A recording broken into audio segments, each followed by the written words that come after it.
I just want to welcome everybody to this Zoom session. It's our second candidate information session. My name is Todd Becker. I'm the town's Chief Administrative Officer. Just want to welcome each and all of you part of this session. Also want to introduce behind the scenes is Vanessa Connors, the town's legislative coordinator. She helped put together the two sessions. Just want to acknowledge Vanessa, who's behind the scenes. I do want to introduce Ian McCormick. We allowed Ian to do some plugging of his two books, but I want to welcome Ian from Strategic Steps. Ian is a well-known face company, as well as for Lauren as well with Strategic Steps. But Ian has become a face with municipal administrations and councils within Western Canada, helping educate us, help us when time of need. But Ian's helped us now with our second candidate session, which is tonight. So I just want to welcome you, Ian, back to this forum. So I'll put it over to you. Thanks so much, Todd. It's great to be back. Vanessa, just as I'm talking here, maybe you could make me a co-presenter here or co-host, and I'll be able to share my screen just in a couple of minutes. That would be pretty cool. So yes, it's great to be back. We did this, I think, back in the spring, and we had a turnout that was similar to this. And I would say if you add these two together, Innisfail has actually had more people involved in these sessions than anybody else that we've actually done the sessions for around the province. So kudos to you. I'd also like to introduce Lauren McGugan, who's on the call or on the Zoom tonight. Lauren works for Strategic Steps as well. Today is her second day on the job, so I will defer all questions to her as we go, so she knows it. So what I've got is a presentation here that we'll go through, but I'd like this to be kind of as conversational as possible. So if there are times where you would like me to stop, and I'll stop at the end of every section, but if there are times you'd like me to stop and talk about something in a little bit more detail, or if you've got questions, please ask them. I know we have some current elected officials on the video this evening, and certainly you can maybe pose questions back and forth about some of the reality of the situation. My comments are more general. Some of them are specific to Innisfail, of course, because I've worked with Innisfail in the past, but they are more about governance and local government councils in general. So please, this is your session too. I'm quite happy to be able to here to work through it with you. But if you do have things you want to talk about, I'm certainly interested in you talking about it as well. I don't think we have, in fact, I know we don't have chat function. I don't think we have the chat anyway on here. So you'll just have to put your hand up or speak out, and I'm more than happy to hear from you as we go. Just a note, and you probably all already realize this, that the session is being recorded. So just so that you're aware of that and aren't surprised by it at some point. So with that in mind, I'm going to share my screen. Yes, I am, and we're going to see where we get to on this thing.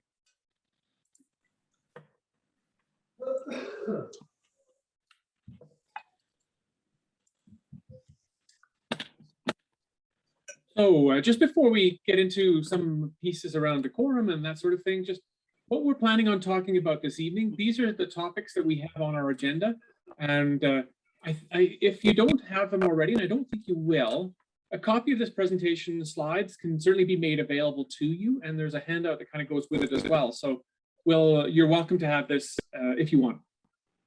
So when we talk about just an overview of what we're going to talk about this evening, a little bit of introductions, which obviously we're already in. We're going to start at the top and work down.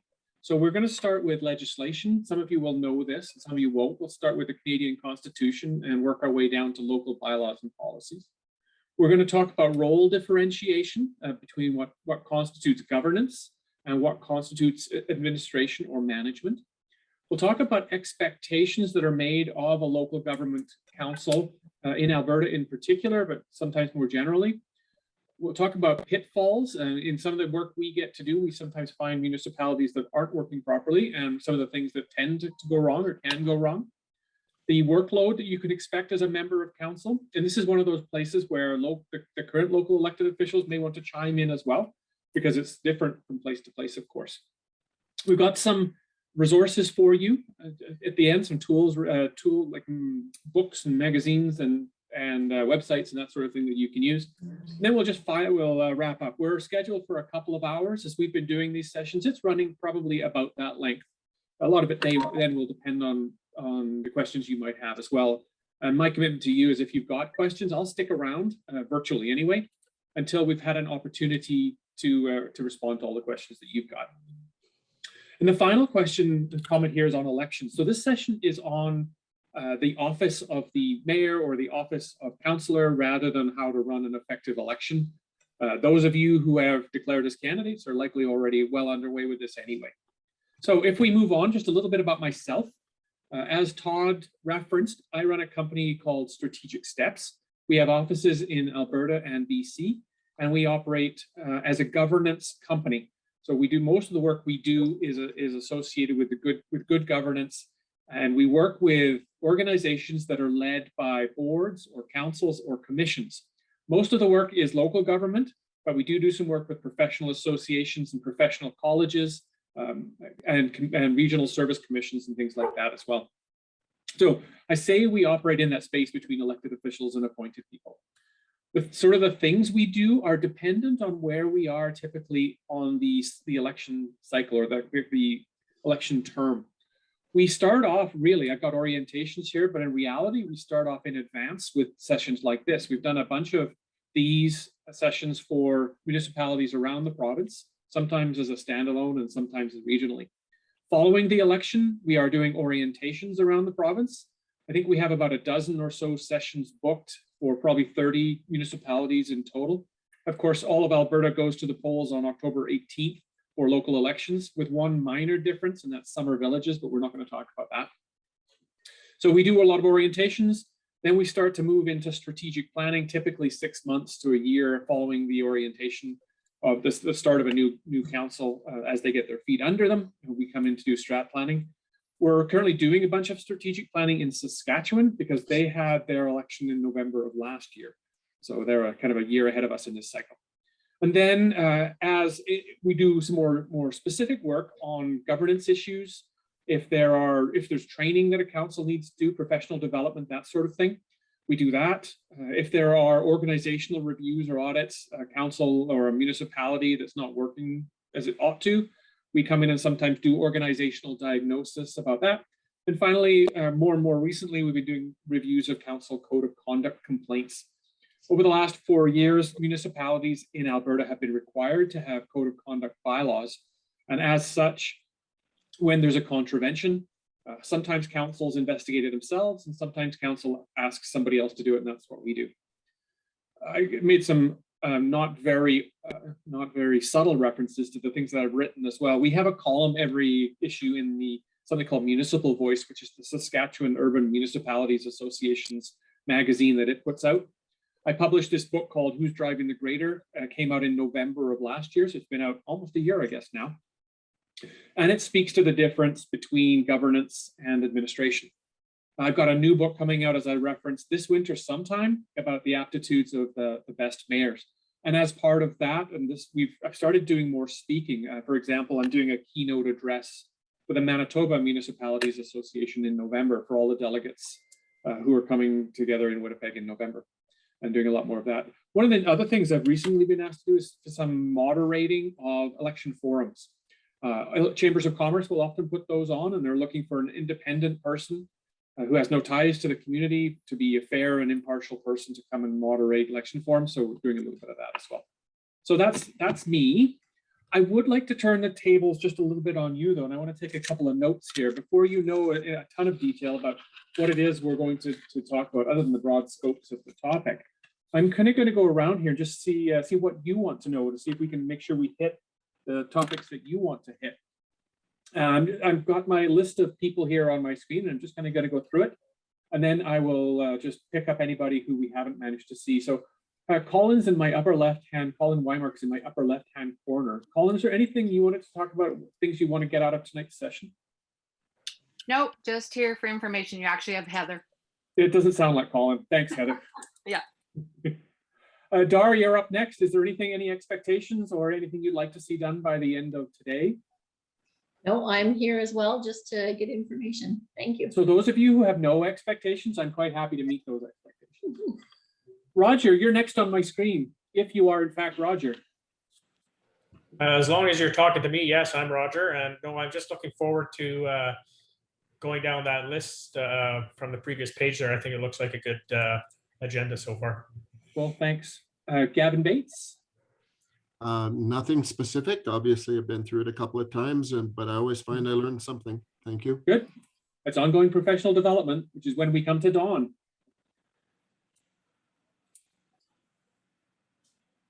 Dawn, you're muted. As was bound to happen. Somebody's going to do it first. It might as well be you. Yeah, there we go. Yeah. Yeah, good evening all, for sure. Yeah, this is probably my third or fourth time through the presentation, and nothing in particular, but like Council or Gavin, you always pick something up that's additional as you go through these presentations. So continuous learning, I guess. Cool. So last night, I started a series of sessions for City Council in Stratford, Ontario. Spent a couple of hours with City Council. They're in the middle of their council term, but they decided they wanted to do ongoing professional development. So I'm spending 2 hours with all of City Council once a month for about 7 months, going through some of the governance and leadership concepts that are in the book. So they've taken that same tack as you, Dawn, talking about ongoing professional development. So there we go. Jean, you're up next. Yeah, no, like the others, nothing specific, but always interesting and learning something new. And I always get something out of your workshop. So thanks for being here this evening. Checks in the mail. Thanks, Jean. You're welcome. Bobby, anything from you? No, same thing. I'm just here for information. Okay, cool. Be sure to ask questions as you see fit. Absolutely. Thank you. Sure, thanks. Janice? Yeah, no, I'm here for information. I have been an appointed board member on I was appointed to the Red Deer College Board and was the board chair. So governance in that setting versus governance sort of in the elected setting is always really interesting to me to see some of the dynamic differences. So I'm really, I am very much looking for just some good information, and I know I will get that from you. Sure. Well, and you will find that the principles are very similar, even if some of the technical rules differ slightly. Sure. Thank you. Governance boards are governance boards. Yeah. Thanks. Erica Vickers?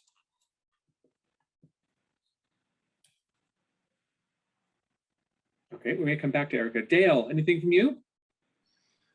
I was lucky enough to be on the one in the spring, and I'm just back to get a little bit more information, to learn a little bit more and refresh what I'd already learned. And just Well, I hope I tell you the same stuff. Don't change the rules on you. Thank you. Dara, anything from you? No specific questions, just here to listen and learn. Wow, you guys are great. Cindy, on the iPhone. Hi, yeah, sorry, I'm driving. It's all pretty new to me, so I'm here with open ears. Okay, good news. I think that's everybody, unless we want to go back to Erica and try again. All right, if she comes back, we will address it as such. Vanessa, I'm just assuming you're staying behind the scenes, but if you want to say something, you're absolutely welcome to. And Erica's staff as well, so we'll just stay quiet. Yeah, absolutely. There may be some questions that people have of staff, so if there's a response that you want to throw in, that's great too. Thanks for telling me that, though. So if we move on, as I mentioned, we were going to start at the top with legislation. Of course, all of Canada is governed by the Constitution, and that includes local government. The peculiarity, however, is that while the provinces and territories are recognized in the Constitution, municipalities are not. So what all the Constitution says about local government is it's the responsibility of the provinces and territories. And what that's meant from a practical sense is that different provinces or territories deal with local government in a slightly different way. So any of you who've worked or lived in other provinces may have seen some differences about what happens in Alberta, particularly around rural government, which of course isn't you, but if you look at in BC where they have regional municipalities, or if you look in Saskatchewan where they have rural municipalities. In Alberta, we have neither, but we do have counties. There are other parts of the country which have counties as well. Ontario is an example of that. But even then, the words are the same, but the actual the way that it's happened, they're actually exercised is slightly different. You will notice some differences too with legislation in terms of the role of mayor. So for example, in Alberta, of course, mayor is a member of council, votes just like everybody else does. In some other parts of Canada, most notably the North, sometimes the mayor doesn't vote except in the case of a tie.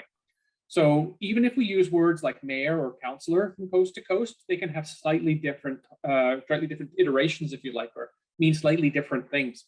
So if you are working across provinces, it's best not to assume that everything means exactly the same.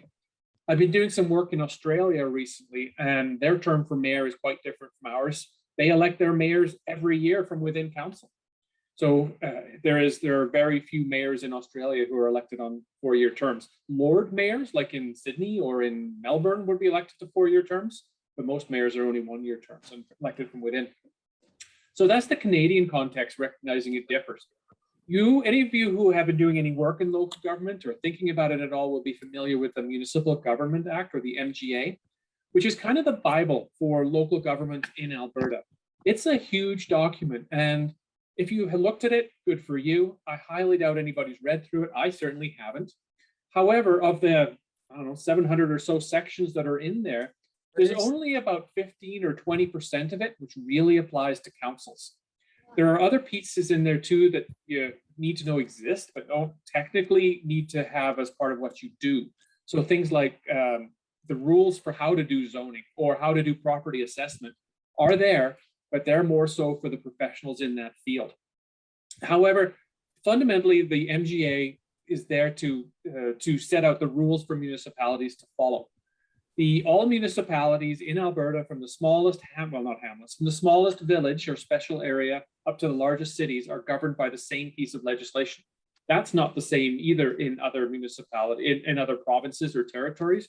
Some have municipal acts and cities acts and towns and village acts as well, but we have just the one. The MGA is a provincial piece of legislation, which means the province can change the rules whenever it wants, pretty much. The province sets up municipalities in the first place, and as they begin to grow, the municipalities are sometimes change in structure. So you move from a village to a town to a city, for example. We've seen a couple of new cities pop up fairly recently in places like Chestermere and Beaumont, which used to be towns and now are cities. The definition of city changes from place to place too. Here, it's a minimum of 10,000 people population threshold. In other provinces, it isn't. I'm going to the city of Melville in Saskatchewan next week, and they have 4,000 people, I think. So the MGA also establishes councils, and it sets the typical number for council. It says councils will default to 7 members, but councils can choose, individual municipalities can choose to raise or lower that number, and always by an odd number of people. And the reason for that, we'll get into a little bit later. Actually, maybe I'll ask that question. No, now, does anybody here have an idea why councils would typically be an odd number of people? Other than those of you who are already on council who probably already know this? Anyone want to volunteer that? Okay, go ahead, Dar. You're muted though, if I don't know. So you can't have a tie. That's typically right. So you can actually end up with ties, but if you have an odd number of people, most of the time you're not going to have a tie. And we'll get into some of the exceptions to that a little bit later, but that's true. The other thing that the Act does is it requires some of the rules to be present in bylaw. So things like meeting rules and how to make decisions. Those are set out in bylaw. I made a reference already to codes of conduct we're going to get into a little bit later. So you have procedure bylaws, you have codes of conduct, which are also bylaws and other things as well. And I mentioned other pieces of the MGA are more technical. The MGA also allows municipalities to have things like what are called natural person powers. It means that municipalities can act as corporate entities, or councils can, and do things that people can do, like borrow money or sign contracts, which some organizations can't do, which companies typically, some companies can't do in the structure that they currently have. So the MGA is the biggest rule book. And in fact, it's the second largest statute in the province. The only one that's bigger is the Insurance Act, which nobody seems to everybody surprised with when I mentioned that. Another piece that you're probably running into right now is the LAEA, or the Local Authorities Elections Act, which indicates Again, locally, how elections are run. The big piece is eligibility to run. The LAEA says that in order to remain on council, you have to remain eligible to run for office. So anytime you are no longer you would no longer be eligible to run, you're no longer eligible to serve on council, and your seat would be considered to be vacant. Examples of that would be moving out of the community. You no longer meet the residency requirement, so you would be asked to resign, or your seat would be considered vacant. Other things can include well, we'll get into disqualification a little bit later anyway. And there's more detail of this that you would set up in your own election bylaw within the municipality. The other one that's quite important is FOIP, or the Freedom of Information and Protection of Privacy Act. And then this one talks to information that you need to keep private and information that you need to release. There's a principle at play here too for municipalities. We often hear candidates and councillors talking about transparency as a value that they treasure, if you like. But transparency sometimes changes between when people run for office and when people end up in office. The principle at play here is, does council want to keep information public unless there's a reason not to? Or does council want to keep everything private unless they absolutely have to release it publicly? Now, those are two ends of a spectrum, and you end up somewhere in the middle as you go through this. But these are the biggest pieces of legislation, and we'll talk to these a little bit later as we go kind of throughout, as we look from rule to rule to rule.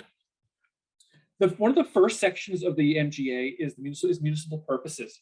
It's section 3. I mean, some of the first ones are about definitions and things like that, so they're not really substantive. Local government in Alberta is to provide these 5 things, and this is for every municipal government. They provide good government. Now, there are definitions for what constitutes good government, and we'll get into that a little bit later too.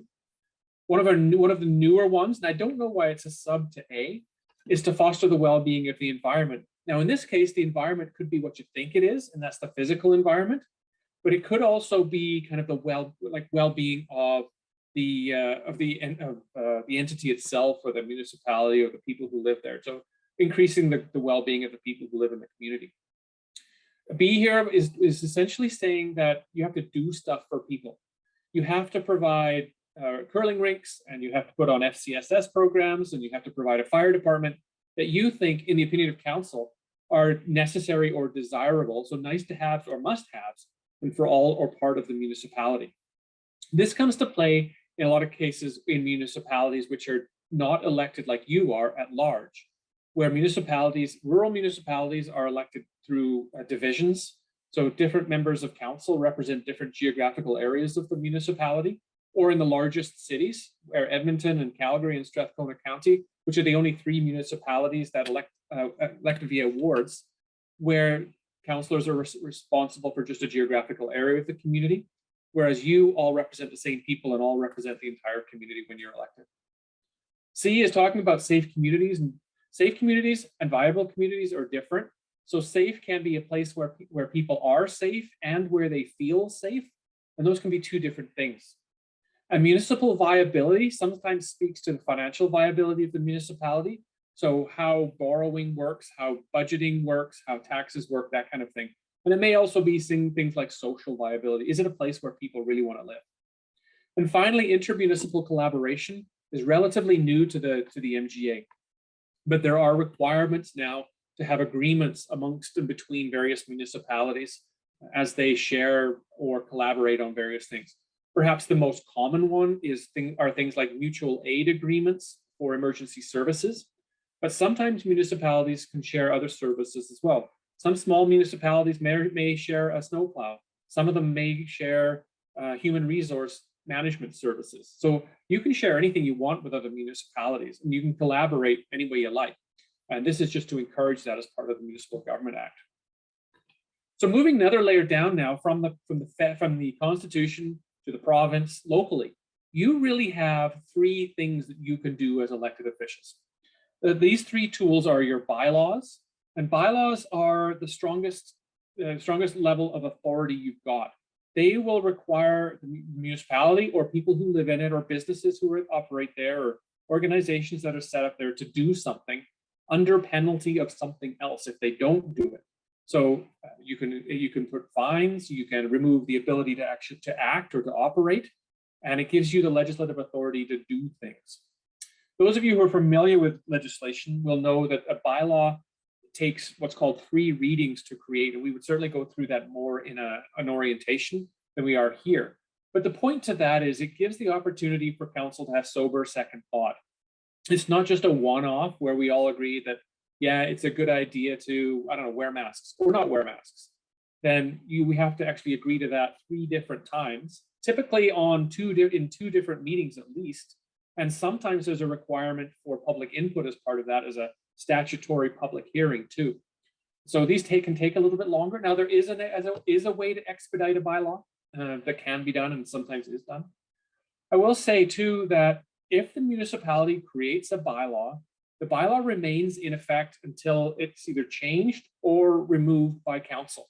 So there may be bylaws on the books, and I don't know about this or not, but there may be bylaws on the books in your community which have been there for 20 or 30 or 40 years, which nobody really pays attention to anymore, but they're still considered to be in force and effect. The same can be said for policy. Policy is the second lever, and it shows up because council sometimes wants to make decisions in perhaps a less significant way, but a more predictable way. And the reason we would use policy, and some policy is required, and we're talking governance policy, so council's policy is to be predictable and to avoid those repeated questions. So rather than Todd as the CAO going to council every 6 months or so and saying, what color should we paint the sidewalks this year? You can have a policy that says we paint the sidewalks red when on odd years. I just made the whole thing up, of course. And what that means is council or administration can just go and get on with the sidewalk painting rather than having to ask council every time what it wants to do. Now, council, of course, retains the prerogative to change that if they want to. So you're predictable. So other people, other organizations know how the town is going to act, and it saves a lot of time with avoiding repeated questions and asking the same thing again and again and again. They're a lot less structured, if you like, than bylaws in that they only require one motion of council to create or to modify or to remove. But like bylaws, they remain in effect until they are either changed or removed by council. I will say too that there are likely other policies that don't belong to council that the municipal structure from the CAO, town manager on down will likely have, but have an impact on staff and volunteers, but aren't really owned by council. The third lever is budget. And you have a limited amount of resources to put where you think it's most important. And as a note here, the priorities are the things that tend to get funded. So even if council didn't have a strategic plan and hadn't set out its priorities, council would put its money into things that it thinks are important. And so the budget becomes a reflection of council's desires for change in the community. Now, there are some things you just have to pay. You have to keep the lights on. You have to keep the insurance up to date. You have to keep your staff paid. But there are other things too that council can then choose to do in terms of priority as well. There may be things in all of your platforms that you think are important. And so those are going to need to get funded if you can convince the rest of council that they're important. So together, those are the 3 tools that you have as levers for governance. The last comment here is a concept called legislative paramountcy. What it says is, as we have worked our way from federal to provincial to local, that's the level of authority that exists as well. So the Constitution can't be overridden by a council. A federal statute can't be overridden, and neither can a provincial law. So if council creates a bylaw, for example, that contradicts a higher order piece of legislation, that bylaw is considered null and void, but only the part of it that actually contradicts federal policy. So an example of this, and I do hear this sometimes from people who are running for office, is I'm going to run for office, and part of my platform is going to be term limits. I don't think anybody should be in office more than 2 terms or 3 terms or whatever. So I think we should have a bylaw that says we're going to have term limits on council. You get elected, you create your bylaw that says term limits, and then somebody comes to you and says, well, actually that runs counter to freedom of expression in the Canadian Constitution, and challenges that. So if you have a term limit clause that's in your procedure bylaw, let's say, that part of the bylaw would be considered null and void, but the rest of the procedure bylaw would go on as if nothing had happened. So this is one of the places where it's important to realize what local government's powers are and what it belongs properly within other orders of government. So you can't legislate on the Canadian Postal Service. You can't legislate on foreign affairs. You can't legislate on a lot of health related things because they belong more properly federally and provincially. However, there's still lots of things that you can do. If I speak specifically then to some of the bylaws that you're more likely to run across quite commonly, I've mentioned meeting procedures already. Every municipality has to have a meeting procedure bylaw, and it talks about, well, what it sounds like. How does council constitute and run its meetings? It has to have council meetings, of course, of all of the members of council. It can constitute, council can create committees if it wants to provide or get input from other groups or divide up the work a little bit. Some municipalities will create committees by bylaw as well. And the committees and council will both be set by the same rules of order, if you like, or the same procedures that have to happen. Other things that are in there speak to the role, a little bit more specificity or granularity on the role of councillor or the role of mayor and how they fit back and forth. It talks to how council meetings are run or how some motions are made, how delegations can appear before council, how far in advance agendas have to be set, all those sorts of things. This bylaw, if you haven't already seen it, I'm 100% sure would be on the town's website, and I would strongly encourage you to have a look at it. The last bullet in this section talks about public meetings. Council meets in public by default. It's the only order of government, if you compare it to federal and provincial, which has to do most of its debate and decision-making in open session. The opposite is called closed session, which is called in camera, and we'll talk about that a little bit later too. But public meetings are there for the public to watch government being done, not for public to participate in government being done. There really should be no interaction between people who are watching a council meeting, if it's happening in person, for example, the people who are watching it and the people who are on council and conducting the meeting. There can sometimes be times on the agenda where there's a portion of public participation. Some municipalities will have 15 minutes or half an hour where the public can speak to matters of the day. And of course, the public can register to speak to council as a delegation on an issue or topic or about an organization as well. But in general, it's almost like there's a glass wall between the council itself and the people who are there to watch it. So that's the procedure bylaw. Another big one, and I mentioned this is new in the last few years. A lot of councils before had a policy around conduct. Not many had a bylaw. Now everybody has a bylaw. It identifies what good council conduct looks like, the rules of good governance, how people should work together, what we can expect from one another, and perhaps what we ought not to expect. So it talks about treatment between members of council, between council and staff, between council and other organizations, how members of council will represent the municipality on external bodies or even internal bodies. It talks about things like accepting gifts or something a conflict of interest that we call pecuniary interest sometimes is mentioned in there as well. And it then talks about the complaint process. Some bylaws have a process to lodge an informal complaint. All of them will have a process to lodge a formal complaint and how it gets dealt with. One of the quirks to this is that council is the final decision-making body within the municipality, unless you go to the courts, of course.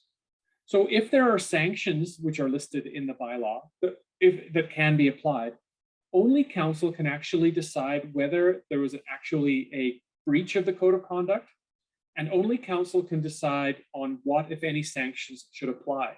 Now, the sanctions can be anything from so-and-so has to issue a formal apology or a verbal or written apology, up to removing people from boards and committees or not letting them represent council at external to the municipality, not having access to municipal facilities outside of council meetings. All those sorts of things are there. It doesn't go as far as removing a member of council. The only way a member of council can be removed from office is if they are removed by a judge or if they are removed by the minister, both, or if they resign. All of those are fairly uncommon. I only know of one instance in 2021 where a judge has removed a member of council. It happened in the village of Riley, and it was because a member of council owed a significant amount of money to the municipality and was arguing about not having to pay it back. There's nuance to that. It's all public. You can certainly check. We do some of these reviews as well. We did a review on council codes of conduct for the town of Strathmore, just east of Calgary, and another one for the town of Colehurst was the second one, just north of Lethbridge. And we sometimes come in if council doesn't want to investigate itself. The third key bylaw is public participation or consultation.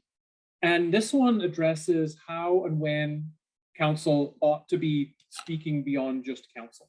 How does it involve the wider community? So talking about how you have to consult and why. The difference between consultation and engagement and communication being in communication, you're really just telling people what's going on. And that happens through the municipal website. It might happen through newsletters or billboards or stuffers in utility bills. And then there's engagement, which is two-way, where you are actually asking people what they think rather than telling them about what's going on. And we'll get to that a little bit later too. So we've dealt with kind of the legislative framework. The next section is going to be on governance and administration, the role clarity on that. But I wanted to stop just briefly to see if anybody had any comments or questions on this section. Okay, hearing nobody speak up, I'm going to keep going. When I have had an opportunity to work with councils, I've looked at why people are running for office. And I've kind of developed this continuum of service that I have seen, and people kind of fit on this continuum. Some people are, a lot of people, most people I would say, run for office out of an interest based in public service. That maybe they've grown up in this community, they've been part of organizations like sports clubs or service clubs or churches, and want to continue that service into a higher order working with the municipality. At the other end of this is people who are there to be self-servants and are there to want to be the boss, to tell me what to do. And somewhere in the middle lie most people. And as I've thought about this, these 6 attributes have come to mind about the motivation of people. Why are you here? The vision, what do you actually want to do during your time in office? What kind of role does ego have in local government? And my contention is that if you have no ego at all, you probably wouldn't run. There is a role for ego in local government. You have to believe you've got something to offer or you wouldn't be doing it. The teamwork shows up here, the role of teamwork as an attribute. Are you a lone wolf, or do you believe that there is collaboration to be had? One of the things I found in the research to my new book about mayors is there's quite a vast gulf, if you like, between those mayors who think everything's based on consensus and consultation, and those who believe we just have to get her done and make some decisions. And finally here, one of the attributes I've mentioned is the results. What are considered to be the results for the individual in this case? And is it a shared result based on all the members of council having reflected glory on whatever happened? Or did somebody just force something through? So you may choose to look at this and see where you might fit on the continuum like this. An ideal council represents the breadth of the community and the depth of the community. So while I'm not a fan of people who are there purely for reasons of self-service, I think most people run for office because they're interested in change of some sort. Now, some municipalities, not yours probably, some municipalities have no interest in people running for council. And so they end up with the same people again and again and again. And that kind of disrupts this continuum a little bit. But when there's some competition, but not everybody earns that role on the council table, these sort of things come to play. I look at role clarity, and those of you who are familiar with more policy boards than working boards will probably recognize this. Council's job is to determine the what. What is the community going to do? What is the town going to do over the course of this term and beyond?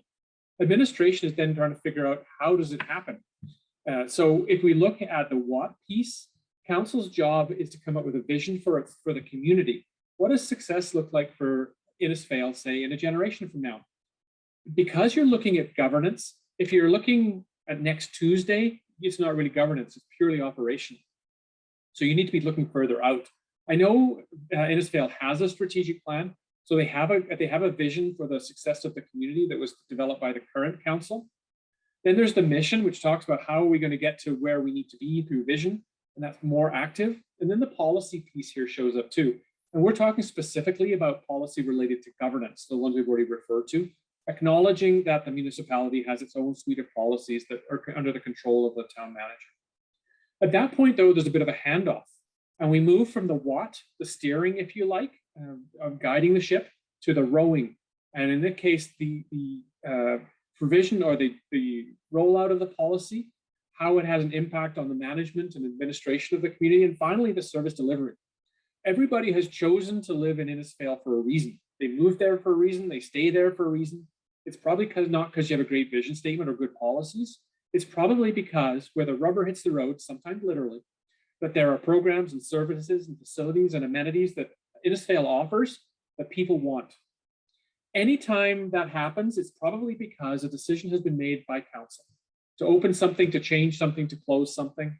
All of those are political decisions. And cutting the ribbon on a street improvement, for example, or a new fire hall is pretty easy. But you need to also think about some of the other pieces there too, that some of the deep infrastructure like sewers and water lines, they're equally as important. Public safety programs are very important as well. And so council has to make the decision on how do we deliver, what do we deliver? And administration then talks about how we actually get it done. So council sets goals, administration delivers on the strategies, steering versus rowing. I made a reference just a moment or two ago too about different types of boards. Council is a board like any other, well, similar to any other, in that it's a group of people getting together to represent others. If nobody lived in the geographical proximity or the geographical areas constrained by the borders of Innisfail, there'd be no need for a council. But a group of people got together and chose to live in proximity with one another. And because of that, they didn't want to look after everything themselves all the time. They essentially asked a group of citizens to get together on a regular basis, mind the affairs of this group of people, the citizens of Innisfail. And that became the town council. The town council also had other things they had to do and didn't feel like looking after Innisfail 24/7. So they asked somebody to come to work for them on their behalf. And that's where the town manager had come from, the CAO, or Todd in this case. So he is responsible then for the outputs of what council has asked them to do. So the board of directors for Innisfail, the town council, is a governance board. Its job is to set direction and then let management actually do it.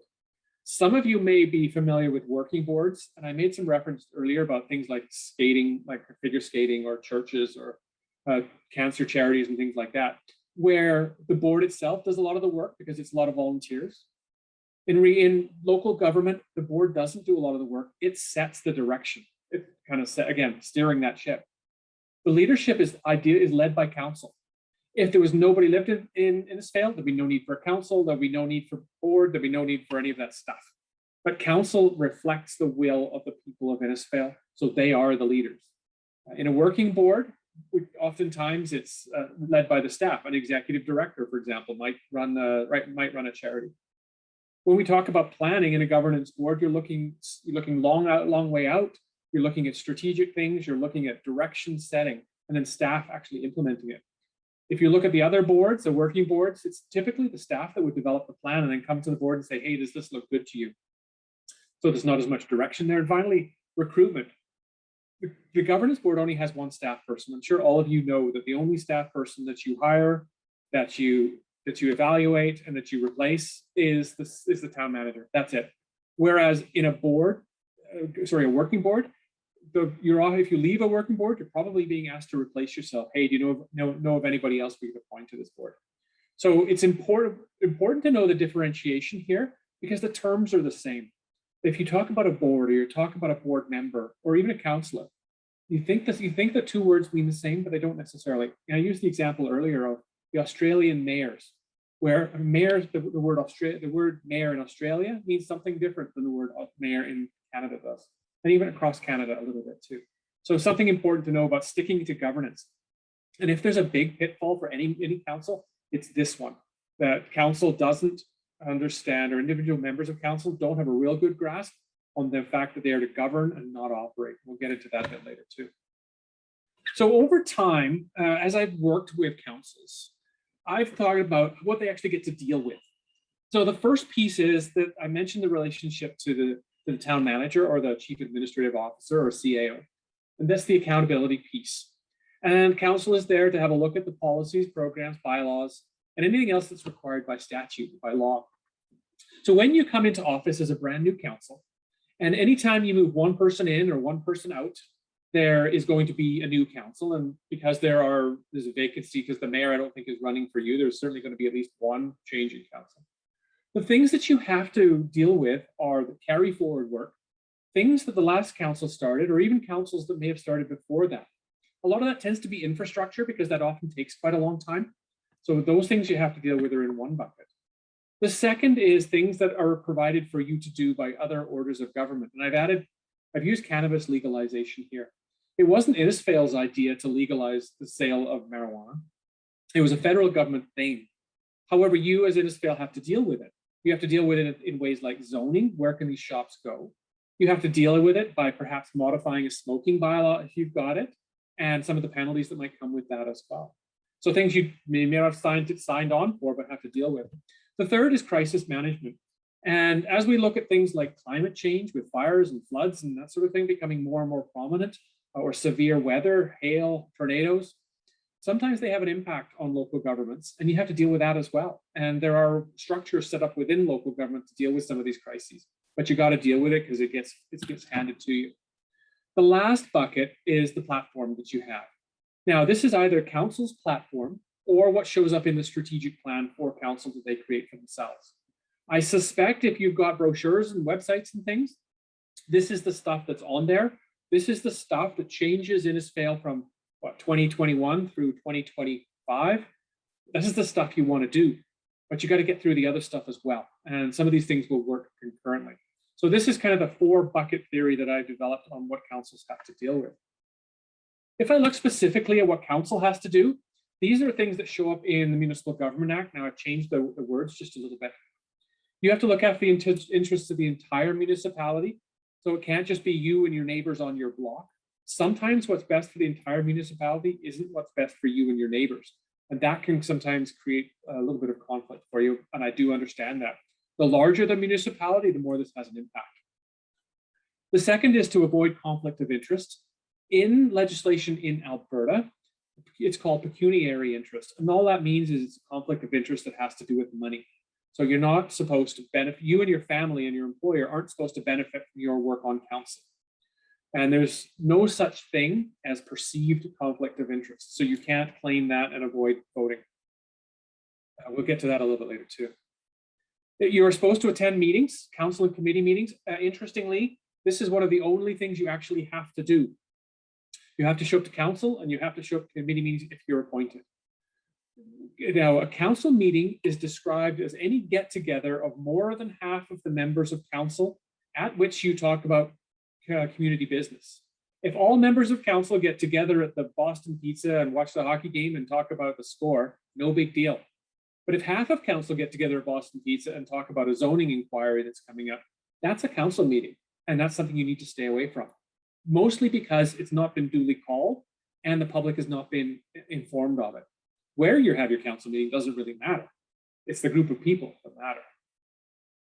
Another one of your jobs is to represent the community. So you will represent council internally to the community itself. You may be going to talk to the Legion or the Rotary Club. You may be looking beyond and you may be representing the community on a regional service commission that deals with solid waste management or water and wastewater. You may be dealing with the community with the Alberta Urban Municipalities Association, or maybe even the Federation of Canadian Municipalities. As an example of this, there's a town councillor in Vegreville who will be the president of the Canadian Federation of Municipalities next year. So she's done pretty well for herself. You're supposed to do professional development, so things like this. I made a reference to what Stratford, Ontario is doing as ongoing professional development by looking at governance principles. So this can be internal to council, or it could be you going out and doing things, going to conferences and seminars and that sort of thing. It could be you taking on a program of study. There's something called the Elected Officials Education Program, or EOEP, that's offered jointly through the urban and rural municipal associations in Alberta that a lot of municipalities take. And the note here, last thing, is avoidance on single issues. Sometimes councillors get elected because they're mad about something. Noisy dogs, potholes, other things, bylaws they don't like, zoning they don't like. If you are concentrating on a single issue, and that issue gets dealt with 6 months into your term, what are you going to do for the next 3.5 years? So the idea here is to avoid focusing on those issues. I've made some reference to how councils operate in their relationship to the administration. I referenced it the two solitudes, but there is a bit of a combination in the middle. Council is there to represent the citizens of the community. And as such, they create that legislation using those three levers I mentioned of bylaws, policies, and budget. And then they hire somebody to look after the shop while they're off doing other things. They're working or volunteering or retiring or whatever. And the administrative strength is there to actually deliver on what council wants to have happen. Council, again, to reiterate, only has that one employee, and they can only deal with that person. They can only deal with that one person. So they have to hire by legislation. Every municipality has to have a CAO or town manager. That evaluation of that person has to happen every year. And as replacements need to happen, whether it's a retirement or an involuntary replacement, so that has to happen as well by council doing that. And the evaluation has to be annual, and you only have that single employee. If you start managing staff other than the CAO, that can get you into trouble, literally and figuratively as a municipality. And sometimes when we see complaints happen, it's because a council or a councillor has gone around their CAO and has started to deal with the other members of staff directly and order them around and ask them to do things. At which point the director of infrastructure, for example, may end up with two bosses, and that's an untenable position for that person. And they really have nothing that they can do about it. So all other staff are led by the CAO. The other one you may see fairly commonly is somebody who may help with legislation. I call it a clerk. It could be a legislative assistant or a legislative officer or something like that. Someone who will help run council meetings or provide advice during council meetings, who council can ask questions of, but the person doesn't actually report to council. That person still reports up to the CAO. In Canada, we only have this system where there's a single employee. Elsewhere in the United States, sometimes the council has two employees, and sometimes the municipal solicitor is another employee of council, but in Canada, we only have the one. You will, the last comment here about micromanagement, you will have more than enough work to do if you go looking for it. My recommendation is to keep a step back and to stay at the governance level. Otherwise, you're going to be swamped from day one. And the adage we often use is keep your nose in and your fingers out. So be interested, but know that some things aren't yours. As an example, business plans. Some of you, if you run your own businesses, may be familiar with business planning. Your job is to develop the strategic plan, do a handoff to management, and a business plan becomes management's. Now, it's certainly within the prerogative of council to ask that that thing be present, that business plan be created, but it's not council's job to actually check on progress of the business plan, for example. If we were to look at governance versus administration, the governance is the mayor or reeve in Alberta and all other members of council and the town manager in your case. Council, a mayor is a member of council like any other member of council. So I often talk about the mayor and other members of council just because they are a member of council first and foremost. Administration is the bottom half of that hourglass we just looked at. This is just an example org chart, of course, but it starts at the CAO and works its way down to the frontline service delivery. And so that's what I call it two solitudes. So governance, the CAO is the pinch point in that. The CAO upwards is governance, CAO downwards is administration. When I think about some of the things that council sometimes get into trouble with, I've kind of mentioned these already, but individual members of council directing the CAO, or council as a whole directing staff who aren't the CAO and therefore not their staff. Having a CAO who's not aware of what council is actually doing, and this does happen sometimes, particularly if that end run is done. And then you end up with those poor town staff people who end up with two bosses, which is all well and good, I suppose, as long as the instructions from both bosses are exactly the same. When they start to conflict, when the council is asking one thing of a staff person and the CAO is asking a different thing of that same staff person, that's where the real trouble starts to manifest itself. So to stay out of that for council is the development of policy, that being predictable and responding to the same repeated questions again and again. If administration can rely on policy and just carry out the will of council that way, that really helps. Also asking council to make decisions by resolution, by emotion, by putting their hands up and saying, yes, I'm in favor, or no, I'm not. whether it's a policy or a bylaw or just a resolution or a request for information or any of those sorts of things. That way there's a record of council asking for something. It also gives the CAO the opportunity to say, is this really what you want? Councillor so-and-so or all of council? Because sometimes council may ask questions that aren't, or request information that doesn't really get them where they think it's going to get them. And the expertise that you've hired as your in your CAO can give you that advice. The other thing to that is, if you're asking the municipal structure to take some action, there's a cost to that. Sometimes there's a dollar cost, and always there's an opportunity cost.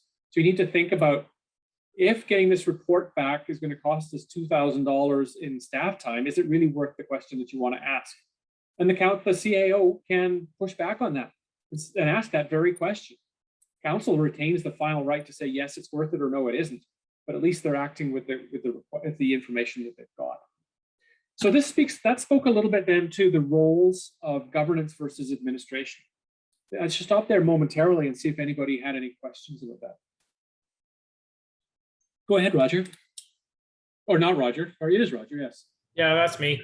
I just had a question about the CAO and how a new council would go about examining that. Maybe they don't know that person that well, what their achievements may or may not be, and how would they go about making change for the better? Like if they have to replace that person, how would they know? Or if they want to give that person a raise, kind of thing. How I don't, with a new council, I may not know that person. Yeah, and so first of all, I'm a bit of a Pollyanna in this. I believe that the CAO wants council to be successful. I also believe the council fundamentally wants the CAO to be successful, because that's the only way that everything's going to work out. That said, the CAO has two aspects to them. They have skill and they have fit. The council and the council of the day has hired the particular CAO because they have both. They believe that the town manager has the skills necessary to do the job and represents the will of council pretty well. That's the idea. If that begins to trend off, hopefully nobody is, again, you live in a no surprise environment. Council lets the CAO know that before anything goes bad, and allows some sense of remediation if necessary, or rectification if necessary. Legislatively, the CAO has to be evaluated once a year. So that, again, ought not to be a surprise, and members of council will do the evaluation. Sometimes it's a 360, and other members of staff are involved as well. But it's a human resource issue, so it should stay within council. So discussions like that would happen in camera to start with. As it comes to pass, oftentimes the CAO, usually the CAO has a contract rather than an employment agreement. And the contract would also include things like annual performance goals. We want you to do these 3, 4, 5 things between this year and next year. One of them is probably advance the strategic plan. Some of them might be increase measures on staff satisfaction surveys, or those sorts of things would show up in a CAO contract. But my fundamentals is that you need to be open in that communication. There shouldn't be a lot of one-on-one meetings between members of council and the CAO, at least certainly not to provide direction. But if there are issues where there is a lack of satisfaction or a lack of trust, then those need to be communicated early. And I'll tell you, there's a lot of inconvenience, if you like, of trying to find a new CAO. If this person, it's a whole lot easier to, the bird in the hand is worth 2 in the bush, I guess you could say. It's a whole lot easier to try and build or maintain or fix a relationship with an existing CAO than it is to find another one, because you never really know what the new person is going to be like as well. I don't want to put Todd on the spot here, but if there's anything he disagrees with this in his role as CAO, or anything he wants to add, having sat in that chair for a while, so I'd do that, but I don't want to put you on the spot if you don't want to say anything. No, it's certainly listening to what you got to say, Ian. Yeah, you're right. The CAO job, my primary purpose would be is to make sure council has the support from administration as required. So advice as council needs on policies or requests for decisions. But it's very important to establish a trusting working relationship with each member of council. Yeah, it is relationship based, but I have made myself available to obviously all of council, but even individually to council members based on their own individual needs. But certainly it's up to me to manage that gray area, to make sure I don't compromise the relationship with the other members of council as well. So it is a fine line, but it is management of gray, in my opinion. As with personal relationships, the only two people who know what's going on in the relationship are the people who are actually in it. What happens behind the scenes or what the public perception is often different what reality is. So I certainly can't comment on it specifically. Something I do see though is if there is a vacuum, if council won't govern or if administration won't manage, the other will move into that space. They will council will cross the line into management and operations if there's a gulf there. And administration will do the same if council won't govern, just as a way to keep the place running. Roger, does that answer your question? It does, thank you. Okay, sure. Any other questions before we move on that? All right, expectations as we head into our second hour here. I've made reference sometimes to council's governance role, and this is kind of what it looks like in the graphical format. Your job as council is to set the vision for the community. What does success look like for Innisfail in a generation? Your job is to talk about how we get there through the mission, and then come up with a set of values, 3, 4, 5, 6, 7 values, if you like, that become a filter that you can make decisions through. And if you are asked as council to make decisions that either run counter to your values or that don't help you achieve the vision that you have set, you begin to question whether those are the right decisions to make. And council needs to hold each other accountable on this. What council can ask for also from administration is, if administration is asking you to make a decision, that you support goals and the strategies that were in your strategic plan. How does what you're asking at council to decide help us to move from where we are to where we want to be? And if it doesn't, again, much the same question. Are we going in the right direction? Because the vision could change. Nobody knew about COVID, for example. Or it could be that you were just going after that shiny object because there was some money on the table, but it really doesn't get Innisfail any further down the road to being that truly sustainable, viable, attractive community that you want it to be. So the who we are piece hopefully stays pretty consistent through the course of a council's term. The plan will modify based on circumstance, because nobody knows when the drought's going to hit, when the flood's going to hit, when the fire's going to hit. I don't know, those sorts of things, when COVID's going to hit, when oil prices are going to crash. And you're going to have to adapt to those sort of things. So some of the goals and the strategies are going to have to change as you go. But this is something that is quite, I think that I'm quite fond of, because I mean, the Cheshire Cat said to Alice, if you don't know where you're going, any road will get you there. And this is kind of the opposite of that. And there are a series of plans that are in place that help you get there. So as a council, you've got the vision, mission, strategic plan that you own and that you can check up on a regular basis. You might want to look at your strategic plan, certainly the high priorities in your strategic plan a few times a year. Are we actually moving to where we need to be? And then maybe once a year is in a reevaluation of those priorities to say, maybe we got 15 things in that plan we want to do, but we also know we only actually have the capacity to do 3 or 4 or 5 at a high performance over the next little while. So let's just check in on those. Then next year, we'll reevaluate the priorities. From that, there's a bit of a handoff that goes to administration. It's that you say to administration, this is what's in our plan, we want you to do it. But and they turn around and make business plans or corporate plans or operational plans. And other municipalities, depending on how sophisticated or large they are, will have other things as well, like specific plans for human resources or capital. Asset management is something that has come in force quite significantly recently. And a lot of this speaks to particularly capital assets. How well are we taking care of the things that are really expensive to replace?